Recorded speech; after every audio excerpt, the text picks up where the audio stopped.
मैं हूं कुमार गजेंद्र। जनपद ऑन द स्पॉट में आपका स्वागत है। हमारे एक दूसरे social media platform podcast with Kumar Gajendra में भी आपका स्वागत है, जहां आप हमें सुन सकते हैं। अरविंद केजरीवाल की दिल्ली से सत्ता चली गई, चुनाव हार गए मनीष सिसोदिया, सत्येंद्र जैन जैसे दिग्गज। अब ये सभी अगर चुनाव हार गए तो आखिर पार्टी का क्या होगा? यही सोचकर अरविंद केजरीवाल बहुत दिनों तक तो शोक में रहे। प्लान बनता रहा और जब प्लान बना तो सीधा सीधा यह प्लान बनाया गया, दिल्ली में तो अब कुछ बचा नहीं है, अब चलकर पंजाब में धुनी रमाई जाए। और धुनी रमाने के लिए अरविंद केजरीवाल पहले खुद पंजाब पहुंचे। पहले अपने सिपाहीसालार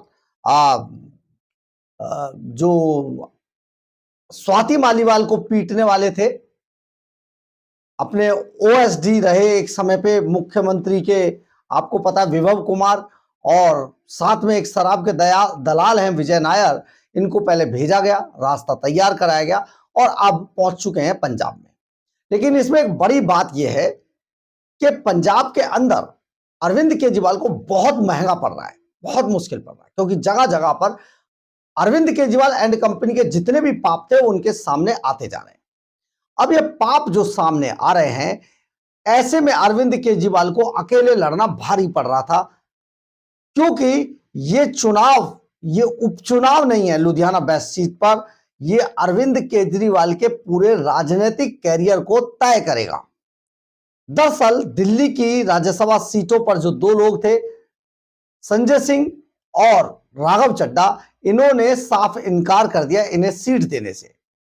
इसके बाद ये स्वाति मालीवाल वाला लफड़ा पहले ही हो गया था। अब ये भागे भागे पहुंचे पंजाब। पंजाब में इन्होंने संजीव अरोड़ा, जो पंजाब से राज्यसभा के सदस्य थे, उनको किसी तरीके से मनाया है कि भगवंत मान की जो सरकार होगी पंजाब की, उसमें एक बड़ा पद उनको दिया जाएगा अगर वो चुनाव जीत गए तो। लेकिन ये सारा दारोमदार संजीव अरोड़ा के चुनाव जीतने पर है। अगर चुनाव नहीं जीते तो संजीव अरोड़ा राज्यसभा की सीट बिल्कुल भी खाली नहीं करने वाले, क्योंकि संजीव अरोड़ा ने यह सीट खरीदी थी। अब ऐसे में अरविंद केजरीवाल पूरे जी जान से लगे हुए। मनीष सिसोदिया, सत्येंद्र जैन और बाकी सबको भी बुला लिया गया पंजाब में। और जो मीडिया है और भारतीय जनता पार्टी की जो टीम है, उसको दिल्ली में उलझाने के लिए आतिशी जैसे लोगों को छोड़ दिया है। परंतु सबसे बड़ी बात यह, पंजाब का यह उपचुनाव अरविंद केजरीवाल को भारी पड़ रहा है। और भारी इसलिए पड़ रहा है कि अरविंद केजरीवाल का एक बहुत पुराना और मनीष सिसोदिया का बहुत पुराना कांड उनके आड़े आ रहा है।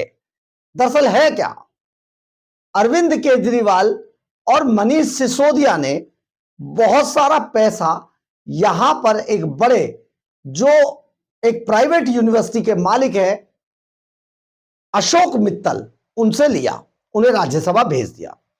लेकिन अशोक मित्तल और अरविंद केजरीवाल का रिश्ता नाता यहीं तक नहीं है।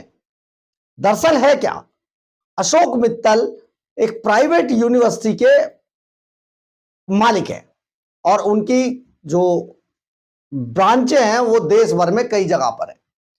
अब ऐसे में हम आपको यहां पर बताते हैं कि बहुत सारा पैसा जो सेंट्रल में जो विभाग है, जो मंत्रालय है सोशल जस्टिस, उस सोशल जस्टिस मंत्रालय से बहुत सारा पैसा यूनिवर्सिटियों को एससी और ओबीसी के जो बच्चे होते हैं उन पर खर्च करने के लिए भेजा जाता है, जो कमजोर वर्ग के बच्चे, दलित बच्चे हैं। लेकिन अरविंद केजरीवाल और मनीष सिसोदिया मिलकर इस सारे पैसे को खा गए और उन्होंने लवली यूनिवर्सिटी, जो कि पंजाब में के अंदर आती है, उसका सारा पैसा, जो इन बच्चों का हक का पैसा था, उसे लूटकर खा गए। यही पैसा हम आपको बात याद दिला देते हैं, यही पैसा मनीष सिसोदिया के बेटे की पढ़ाई के लिए लिया गया था, जिसे बाद में मनीष सिसोदिया ने उधार की रकम शो कर दिया, यानी कि उन्होंने इसे लोन दिखाया कि जी किसी ने उन्हें लोन दिया था। ये असल में ये अशोक मित्तल का पैसा था। 86 लाख रुपया अशोक मित्तल से इन्होंने, मनीष सिसोदिया ने लिया था और उसे अपने बेटे के लोन में शो कर दिया। ये हम नहीं कह रहे, ये असल में रवनीत सिंह बिट्टू हैं, वो आरोप लगा रहे हैं। जरा सुनिए एक बार, कितना बड़ा स्कैम, पूरे आप समझिए, ये जो जांच है ये चल रही है। अब ये पूरा स्कैम हम आपको बताएं, इससे पहले आप रवनीत सिंह बिट्टू को जरा सुन लीजिए। एक एक कांड के, मनीष सिसोदिया और अरविंद केजरीवाल के एक एक कांड के तार खोलकर रख दिए हैं। जरा सुनिए जरा इस वीडियो को। की बात और है, जो मित्तल साहब हैं, जो मित्तल साहब जिन्होंने 86 लाख रुपया दिया है सिसोदिया साहब को, उनका हालात देख लो। इनके बच्चों को जो पैसा दिया वो कहां से आया हुआ है, इसका जवाब भगवंत मान दें जो पंजाब से आते हैं और केजरीवाल साहब ने। ये आप हैरान हो जाएंगे। ये अगर कोई एजेंसी होगी ना, ईडी या सीबीआई, तो ये बोलेंगे ये केंद्र की एजेंसी है। ये vigilance books 12 more for scholarship bungling, ये विजिलेंस किसकी है? ये तो पंजाब सरकार की है। और उसमें इन्होंने जनाब ने क्या किया हुआ है, ये मैं आपको दिखाने जा रहा हूं मित्तल साहब का। ये आप देखिए, भी हैरान हो जाएंगे भी मित्तल साहब ने जो पैसा लाए हैं वो कहां से लाए हैं। ये मित्तल साहब हैं। इन्होंने क्या किया है, जो स्कॉलरशिप जाती है, आपने लवली यूनिवर्सिटी का नाम सुना होगा, इनकी ब्रांचेस हैं, शिमला में भी हैं और कर्नाटक में भी हैं और जगह भी हैं। वहां से जो करोड़ों रुपए की ये सीबीआई इंक्वायरी कर रही है, इनके ऊपर केस चल रहे हैं, वो वहां पे स्कॉलरशिप का जो ये सीबीआई ये रिकवर किया हुआ है, ये सारा कुछ मैं आपको नोट दूंगा भी, इन्होंने कहां कहां कैसे किया। ये 250 करोड़ स्कॉलरशिप स्कैम है, एजेंसी सोर्सेज जो सीबीआई ने। हुआ क्या, जो ये पैसा जाता है सोशल अपने जस्टिस महकमे से, उसमें जाता है ये पैसा बच्चों के लिए, किसके? एससी बच्चे की स्कॉलरशिप, ओबीसी बच्चों की स्कॉलरशिप, गरीब बच्चों के पढ़ने के लिए स्कॉलरशिप जाती है।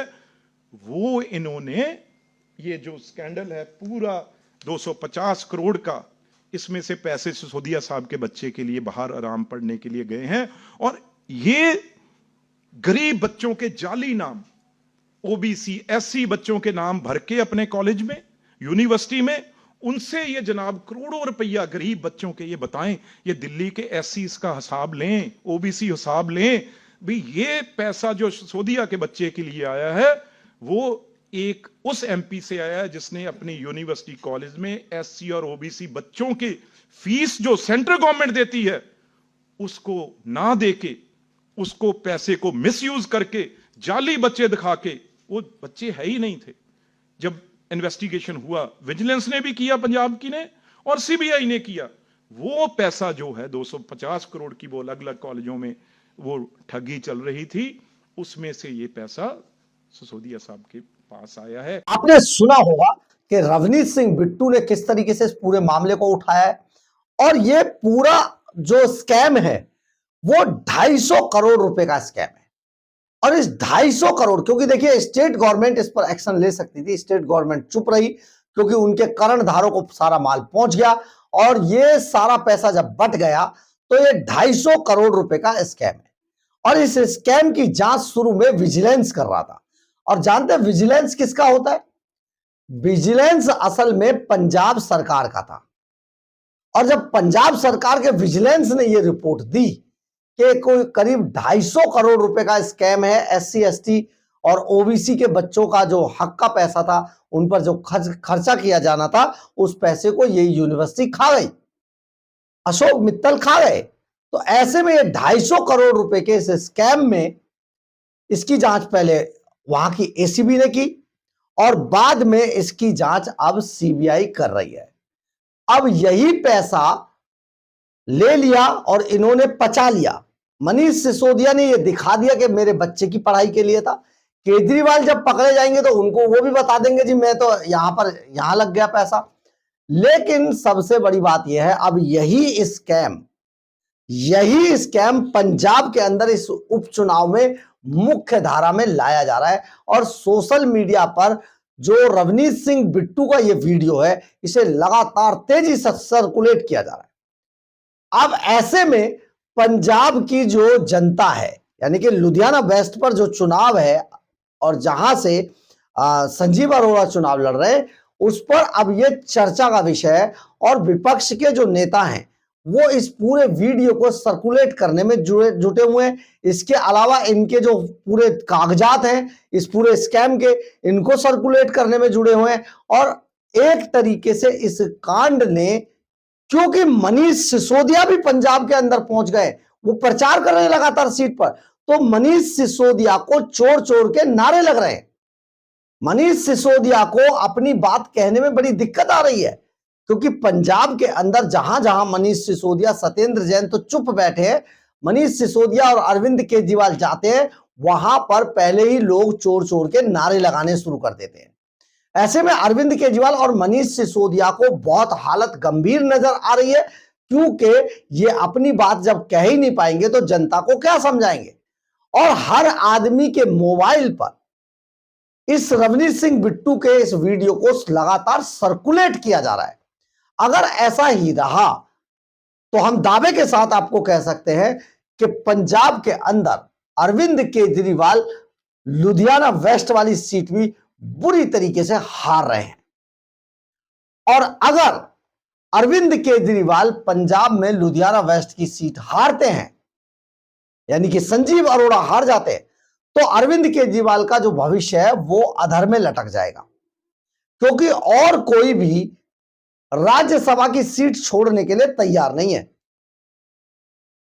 कहा तो यहां तक जा रहा है कि केजरीवाल की हाल ही में जो पूर्व क्रिकेटर है हरभजन सिंह, उनसे भी कुछ अनबन हो गई है, क्योंकि कहा जाता है कि हरभजन सिंह पहले ही वो एक ऐसे व्यक्ति हैं, साफ सुथरी छवि के हैं, और जो उन्हें कहना है वो बिल्कुल चूकते नहीं है। तो कई बातें अरविंद केजरीवाल को बुरी लगी है, क्योंकि अरविंद केजरीवाल ना तो असली बात सुनना चाहते हैं, उनकी जो बॉडी लैंग्वेज है, उनकी जो फितरत है, और ना वो अपने सामने किसी को बोलते हुए देखना चाहते हैं। तो ऐसे में दोनों की पटरी तो बिल्कुल भी बैठने वाली नहीं है और बैठी भी नहीं। अब हालत यह है कि अगर अरविंद केजरीवाल संजीव अरोड़ा वहां से चुनाव हार गए तो आखिर अरविंद केजरीवाल का क्या होगा, क्योंकि अरविंद केजरीवाल अब चुनाव लड़ने से डरते हैं, उन्हें अब दहशत हो गई है।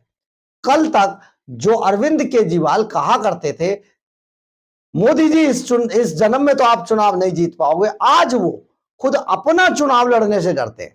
उन्हें लग रहा है कि अगर एक बार और चुनाव हार गए अरविंद केजरीवाल तो समझिए उनका राजनीतिक सूरज अस्त ही नहीं हो जाएगा, बल्कि समझ लीजिए समाप्त हो जाएगा।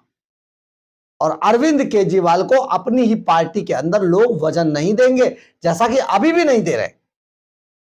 तो आप यहां पर समझे कि अरविंद केजरीवाल को उनके और मनीष सिसोदिया को उनके पुराने पाप भारी पड़ रहे, और ये भारी पड़ते हुए पाप इनको बता रहे हैं कि पाप आखिर पाप होता है, और निकलकर जब सामने आ जाता है तो उसके कर्मों की सजा जब व्यक्ति भुगतता है तो समझिए बहुत महंगा पड़ता है, जो आजकल केजरीवाल और मनीष सिसोदिया को पड़ रहा है। तो ऐसे में बहुत बड़ी खबर है और बुरी खबर है अरविंद केजरीवाल और मनीष सिसोदिया के लिए, लेकिन क्योंकि इन्होंने जो बोया है वो तो काटना पड़ेगा, ये प्रकृति का नियम है, जैसा केजरीवाल ने काटा है दिल्ली के अंदर। बहरहाल अगर आपको हमारी खबर अच्छी लगे तो आप इसे लाइक, सब्सक्राइब और शेयर जरूर करें। कमेंट्स बॉक्स में अपनी राय जरूर लिखें, इससे हमें बहुत बहुत बहुत ऊर्जा मिलती है। जय हिंद, जय भारत।